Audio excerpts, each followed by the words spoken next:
The benefits of being humble.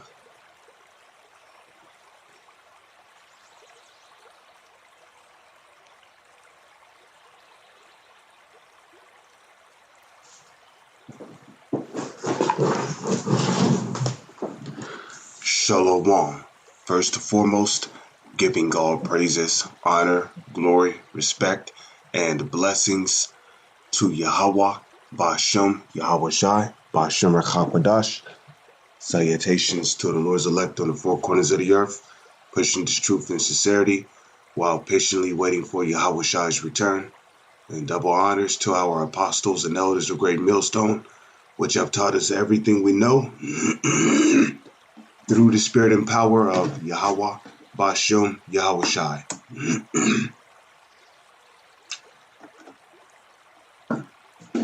And this is going to be a short lesson, Lord's will, on being humble. One thing that is very important about this truth is being humble. And the reason why I say that is because when you look at the days of old, I'm talking about in ancient days, the Lord have always dealt with humble men, like Elijah, King David, King Solomon, other notable kings like King Jehoshaphat, King Asa,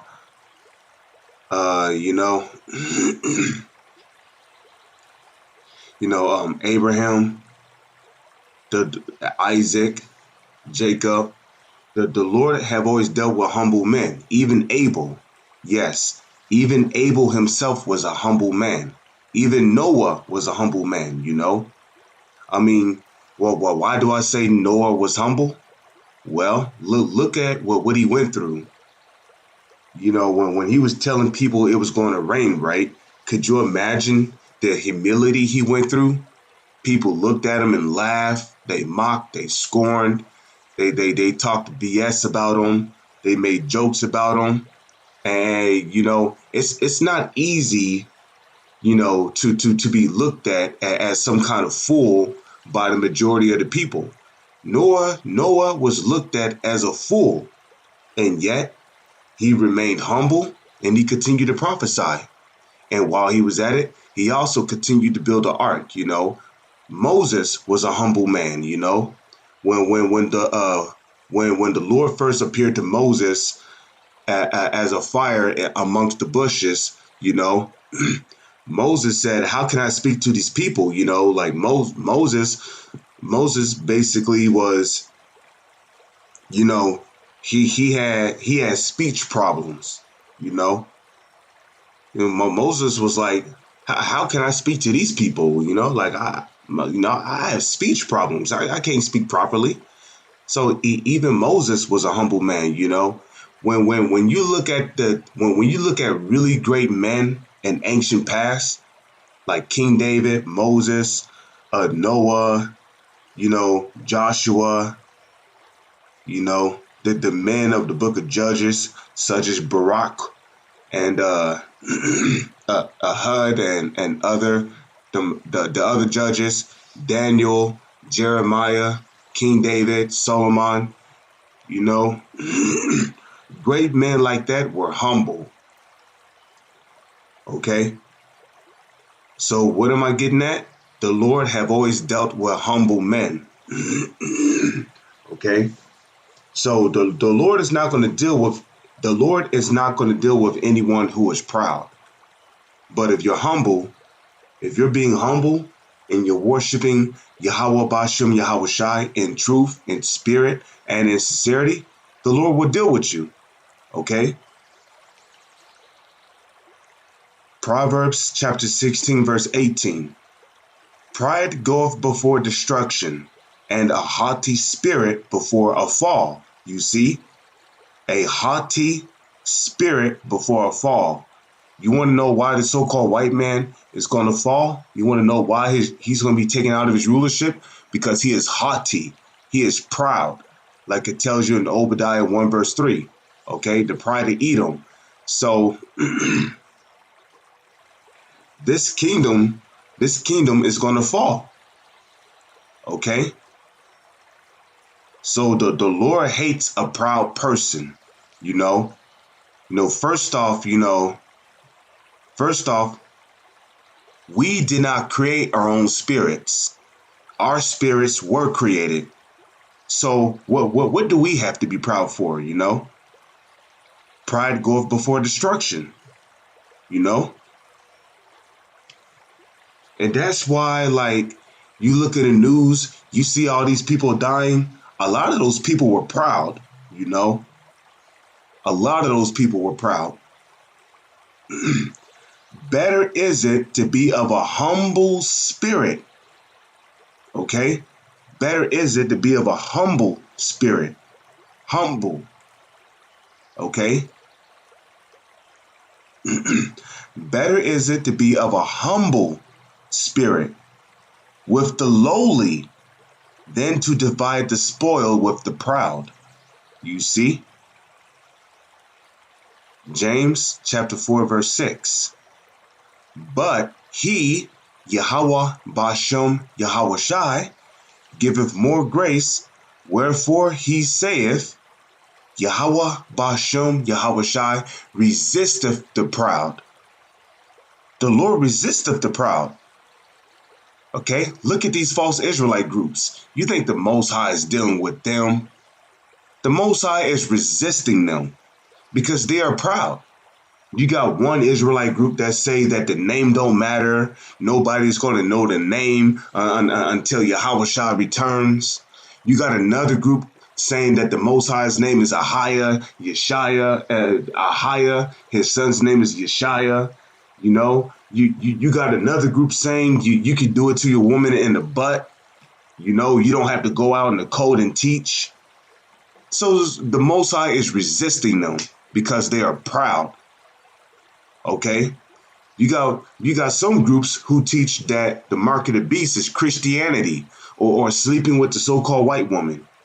Everything is the mark of the beast except the RFID chip. Like you see what I mean? In which the RFID chip is the mark of the beast. And then you got another group saying you got to be a fool not to take the jab. So the Most High is resisting them because they are proud. But Yahweh Bashem Yahweh Shai giveth grace unto the humble. You see? Submit yourselves, therefore, to Yahweh Bashem Yahweh Shai. Resist the devil, and he will flee from you. Draw nigh to Yahweh Bashem Yahweh Shai, and he will draw nigh unto you. Cleanse your hands. How do you do that?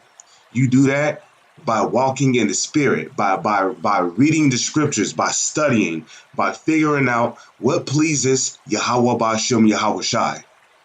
Cleanse your hands, ye sinners, and purify your hearts, ye double-minded. Okay? Be afflicted. You can do that by fasting, by going through your trials and your tribulations that you go throughout your daily life. And mourn and weep. Let your laughter be turned into mourning.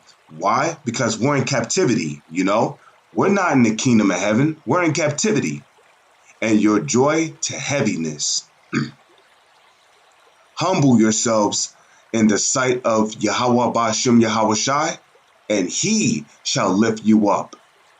So if you humble yourselves, you shall be lifted up in due time. Okay? And you know how that's going to happen? When Yahweh Shai returns. Yahweh Shai is coming back to deliver the humble. Okay? The humble is what's going to get beamed up on the chariots. And I'm talking about the elect of the nation of Israel. I'm not just talking about some regular person, because there's people out there who are homeless that are of the 2/3 who are still going to be destroyed. So the Lord is not saving them. Okay? They don't know the truth. They don't even know the name of the Lord. But the elect do. So the Lord's elect, who are going to be humble in these times, that's who Yahweh Shai is coming back to deliver from the nuclear destruction. And look at the time. It's 4:44. First Peter chapter 5, verse 5. Likewise, ye younger, submit yourselves unto the elder. Yea, the elder is talking about the apostles of Great Millstone, as well as your higher ups, your camp leaders, and the regional heads. Yea, all of you be subject one to another, and be clothed with humility, like Apostle Gabar have always taught, especially in his mailbags. You know, one thing Apostle Gabar have always taught in his mailbags, he have always taught about humility, you know. And a matter of fact, let's look up the word humility. I mean, I've already looked this word up before. I believe it has something to do with shame, okay?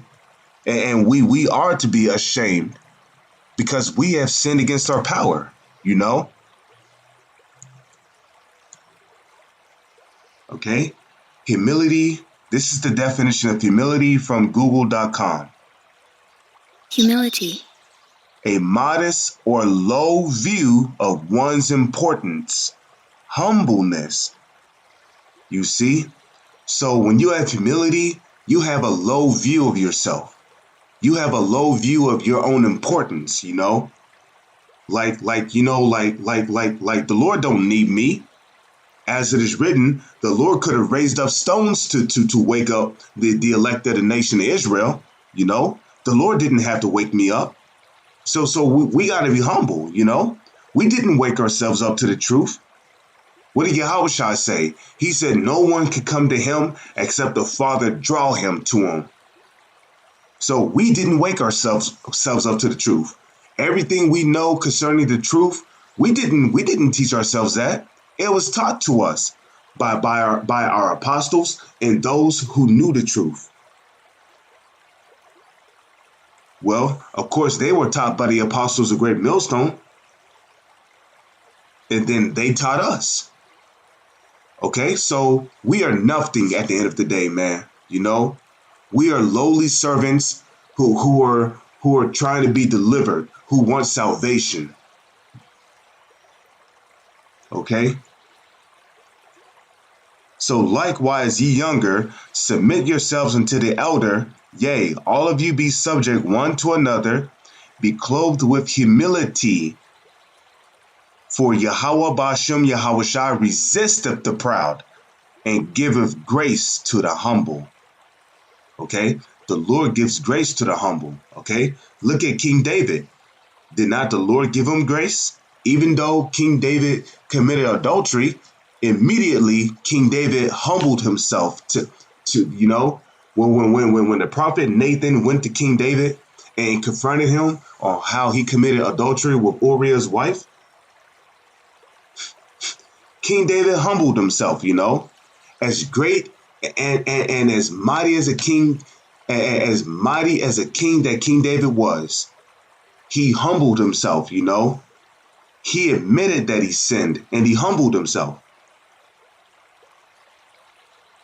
So the Lord made it to where he did not die right then and there, you know. I mean, yeah, King David went through hell throughout his whole life, but the Lord still gave him grace, you know. You know, King David caught hell, but the Lord didn't put him to death, you know. King David died of old age, as it is written.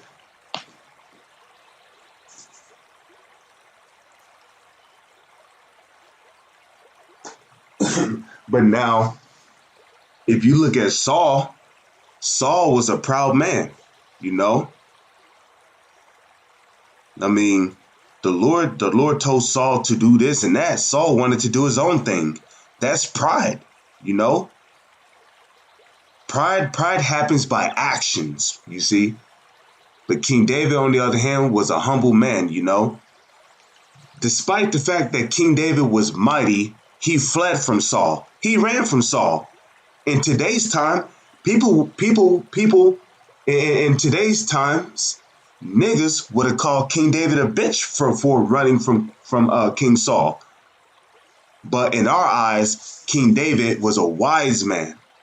A wise man. You know? King David was wise. He was smart, you know?